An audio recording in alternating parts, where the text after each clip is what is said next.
Hello नमस्कार दोस्तों, study आपसे दूर नहीं चैनल में आप सभी को स्वागत है। अगर आप क्लास 9th हिस्ट्री का ऑब्जेक्टिव सभी चाहते हैं इस वीडियो में मिले तो मात्र 10 मिनट में लगभग पूरे कंपटीशन से संबंधित यानी आप अगर किसी ऐसा बिहार से संबंधित कोई भी जनरल कंपटीशन का तैयारी करना चाह रहे हैं या करते हैं तो आपके लिए ये वीडियो बहुत ही ज़्यादा कारगर सिद्ध होगा। और उसके अलावा अगर आप TRE 4 जो टीचर के लिए एलिजिबिलिटी यानी 9th और 10th के क्लास टीचर बनना चाहते हैं उसके लिए भी आपके लिए बहुत ही ज़्यादा इम्पोर्टेंट हो जाता है। और बीपीएससी के सभी इसी टॉपिक से क्वेश्चंस आने वाले हैं। इसीलिए अगर वीडियो में अगर नए हैं तो चैनल को सब्सक्राइब और वीडियो को लाइक ज़रूर करें, क्योंकि आपको एक एक क्वेश्चन बड़ा इम्पोर्टेंट इसमें बताया गया है। और ये एनालिसिस वीडियो जो है आपके सभी एग्ज़ाम पॉइंट ऑफ व्यू से बहुत ही इम्पोर्टेंट रहने वाला है। अगर आप 9th क्लास का तैयारी कर रहे हैं तो 9th के लिए तो खैर ये है ही, लेकिन इसके साथ साथ आप किसी भी कंपटीशन का एग्जाम का तैयारी कर रहे हैं या कोई जॉब का तैयारी कर रहे हैं उसके लिए भी इसका ऑब्जेक्टिव जो है बहुत ही इम्पोर्टेंट सिद्ध होने वाला है। तो चलिए क्वेश्चन को स्टार्ट करते हैं। सबसे पहला क्वेश्चन आपकी स्क्रीन पे देखिए, कितना इम्पोर्टेंट क्वेश्चन है और बहुत ही इम्पोर्टेंट, मतलब आप समझ लीजिए कि किसी भी कंपटीशन का एग्जाम दे रहे हो उसके लिए बहुत ज़्यादा इम्पोर्टेंट है। पहला नंबर क्वेश्चन है, फ्रांस की क्रांति कब प्रारंभ हुई थी? यानी फ्रांस की क्रांति कब प्रारंभ हुई थी? तो ये 1789 ईस्वी में हुई थी। ऑप्शन नंबर बी इसका करेक्ट जवाब हो जाएगा। उसी प्रकार से अगला क्वेश्चन हम लोग देखेंगे, क्वेश्चन नंबर 2। तो क्वेश्चन नंबर 2 कह रहा है, फ्रांस का राजा कौन था? उस समय लुई 16वां हुआ करता था। यानी ऑप्शन नंबर सी के साथ टिक आउट करके हम लोग आगे बढ़ सकते हैं। नेक्स्ट क्वेश्चन आप देखिए स्क्रीन पे दिया हुआ है, कह रहा है कि फ्रांस की रानी कौन थी? यानी लुई 16वां की पत्नी थी मेरी एंटोनेट। यानी मेरी एंटोनेट ये बहुत ही खर्चालू थी और ये चाहती थी कि मेरे सगे संबंधी ही राज्य में केवल रहे। तो ऑप्शन नंबर सी के साथ टिक आउट करके चलेंगे हम लोग। अगला क्वेश्चन है आपका, फ्रांसीसी समाज कितने वर्गों में विभाजित था? तो ये 3 वर्गों में विभाजित हुआ था। यानी ऑप्शन नंबर बी इसका सही जवाब हो जाएगा, 3 वर्ग। अगला क्वेश्चन है, प्रथम वर्ग में कौन आते थे? तो प्रथम वर्ग में जो आते थे वे थे पादरी। यानी ये ऑप्शन नंबर बी, और इनकी संख्या लगभग 130 लाख था। 130 लाख के आसपास इनकी संख्या थी। अगला क्वेश्चन है, द्वितीय वर्ग में कौन आते थे? तो द्वितीय वर्ग में जो आते थे वे थे सामंत वर्ग। यानी सामंत वर्ग को अभिजात वर्ग या मध्यम वर्ग भी कहते हैं। और मध्यम वर्ग वालों की संख्या 40 लाख हुआ करती थी। ऑप्शन नंबर सी के साथ हम लोग अगला क्वेश्चन देखते हैं, 7 नंबर क्वेश्चन। तृतीय वर्ग में कौन आते थे? तो तृतीय वर्ग में आपके सामान्य जनता आते थे। यानी निम्न वर्ग के लोग, व्यापारी हो गए, खेतीहर मजदूर वगैरह, ये सभी लोग इसमें सम्मिलित थे। ऑप्शन नंबर सी, और इनकी संख्या लगभग 2.5 करोड़ बताई जाती है। यानी इसका 90% इन दोनों के जनसंख्या का। बास्तिल की संधि कब हुई थी? यानी बास्तिल किले पर कब हमला किया गया था? 8 नंबर क्वेश्चन है, बास्तिल किले पर हमला कब किया गया था? इस क्वेश्चन का सही जवाब हो जाएगा ऑप्शन नंबर ए, 14 जुलाई 1789 को बास्तिल किले पर अटैक किया गया था। अगला क्वेश्चन है, बास्तिल किला किसका प्रतीक था? तो ये राजा का निरंकुशता का प्रतीक था। यानी राजा इसमें रह करके लोगों पर निरंकुशता अपनी मतलब धौंस जमाया करता था। अगला है, स्टेट जनरल का बैठक कब बुलाई गई थी? तो ये स्टेट जनरल का बैठक बुलाई गई थी आपका ऑप्शन नंबर सी, 1789 ईस्वी में बुलाई गई थी।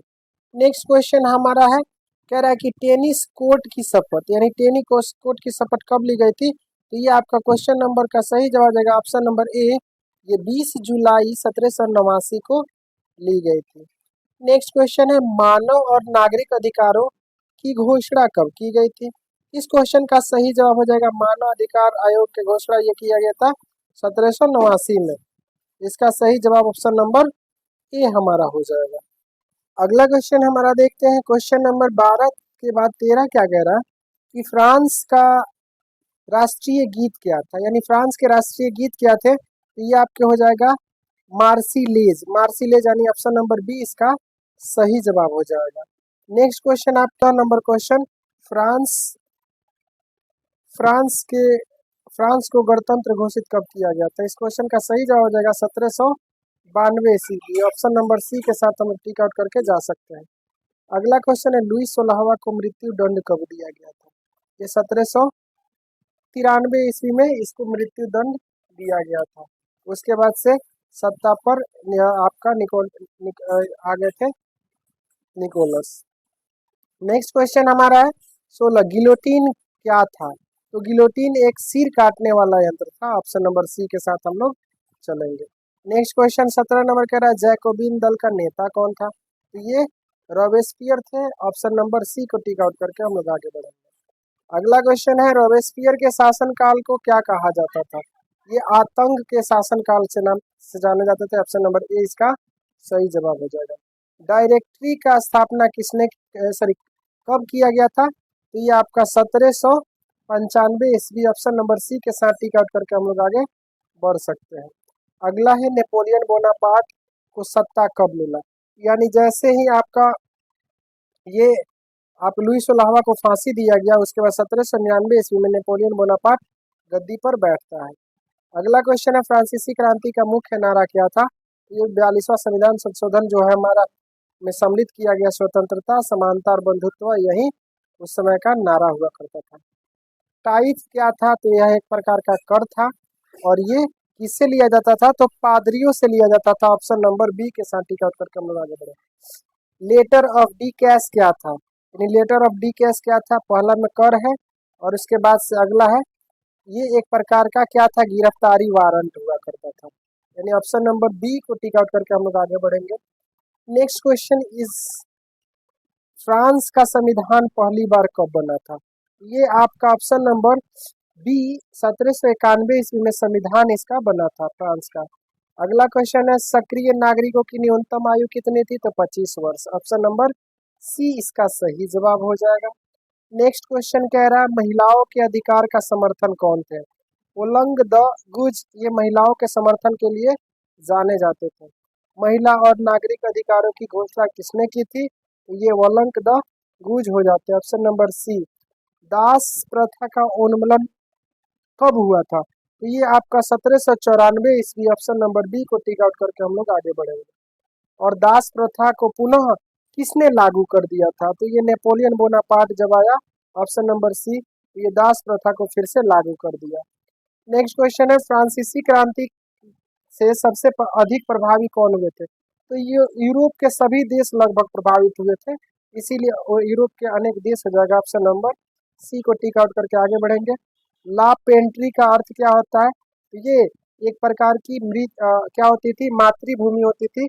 जहाँ जो पैदा होता था उसकी मातृभूमि वही होती है और इसी को हम लोग मातृभूमि को क्या कहते हैं? ला पेट्री के नाम से जाना जाता है। अगला क्वेश्चन ले सेटोएन क्या है? ले सेटोएन क्या है? तो यह एक प्रकार का नागरिक हुआ करता था। ऑप्शन नंबर बी इसका सही जवाब हो जाएगा। अगला आपका 33 नंबर क्वेश्चन है फ्रांस की राजधानी कहाँ थी? ये आपका पेरिस हो जाएगा। ऑप्शन नंबर बी को टिक आउट करके हम लोग आगे बढ़ेंगे। फ्रांसीसी क्रांति से पहले फ्रांस की मुद्रा क्या हुआ करती थी? तो ये लीवर हुआ करती थी। Option number C.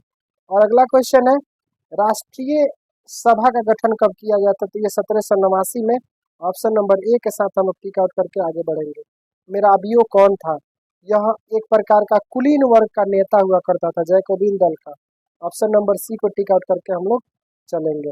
ये अगला क्वेश्चन है दांतों कौन था? तो ये जैकोबिन दल का एक नेता हुआ करता था। ऑप्शन नंबर ए को टिक आउट करेंगे। अगला क्वेश्चन है बहुत इंपॉर्टेंट है फ्रांस में मतदान का अधिकार प्रारंभ किसे था? यानी यह किसको था? तो सक्रिय नागरिकों का था। यानी जो सक्रिय रहते थे उनको यह अधिकार प्रदान किया गया था। ऑप्शन नंबर सी के साथ टिक आउट करके चलेंगे। फ्रांस में सार्वभौम मताधिकार कब लागू कर दिया गया? तो ये आपका 1792 ईस्वी में लागू कर दिया गया था। नेक्स्ट क्वेश्चन आपके स्क्रीन पे कह रहा है कि फ्रांसीसी क्रांति का सबसे महत्वपूर्ण परिणाम क्या हुआ? तो ये हुआ क्या कि लोकतंत्र और समानता के विचार का प्रकाशित हुआ, प्रसार हुआ, लोगों में ऐसी भावनाएं आई। नेक्स्ट क्वेश्चन हम लोग देखेंगे 41 नंबर क्वेश्चन क्या कह रहा है। 41 number question on the screen आप देखिए। कह रहा फ्रांसीसी क्रांति के दौरान लुई 16वां को किस यंत्र द्वारा मृत्यु दंड दिया गया था? तो ये हो जाएगा आपका गिलोटिन। यानी ऑप्शन नंबर ये आपका हो जाएगा बी। गिलोटिन के माध्यम से उसको मृत्यु दंड दिया गया था। अगला बहुत ही इंपॉर्टेंट क्वेश्चन, अगर आप किसी भी एग्जाम को देखे दिए होंगे तो उसमें ये क्वेश्चन आपको देखने को मिलता ही है। कह रहा है दो कानूनों की भावना द स्पिरिट ऑफ लॉ पुस्तक किसने लिखा था? तो ये लिखने वाले व्यक्ति थे मॉन्टेस्क्यू। ऑप्शन नंबर सी को टिक आउट करके आगे बढ़ेंगे। द फिलोसफिकल डिक्शनरी डिक्शनरी का लेखक कौन है? ये वाल्डेयर हो जाते हैं। ऑप्शन नंबर बी इसका करेक्ट जवाब हो जाएगा।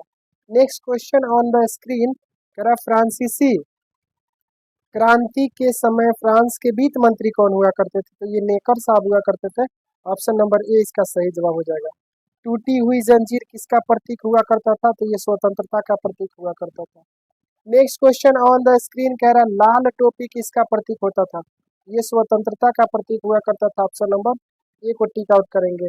नेक्स्ट क्वेश्चन और बहुत ही ज्यादा वीवीआई क्वेश्चन है, अगर आप किसी भी कंपटीशन का एग्जाम का तैयारी कर रहे हैं तो इसको समझ लीजिए कि ये आता ही आता है। द सोशल कंट्रास्ट के लेखक कौन है? ये आपके हो जाते हैं रूसो साहब। ऑप्शन नंबर क्या हो जाता है? तो इसका सी सॉरी बी ऑप्शन नंबर सही जवाब हो जाता है। और उम्मीद करते हैं कि सभी प्रश्न आपको समझ में आए होंगे और बहुत ज़्यादा इम्पोर्टेंट महसूस हुए होंगे। तो चलिए, इससे पहले अगर आप लोग अभी तक चैनल को सब्सक्राइब नहीं किए हैं तो चैनल को सब्सक्राइब कीजिए और वीडियो को लाइक और शेयर जरूर करिए। मिलते हैं नेक्स्ट वीडियो में। Thank you for the watching. Best of luck.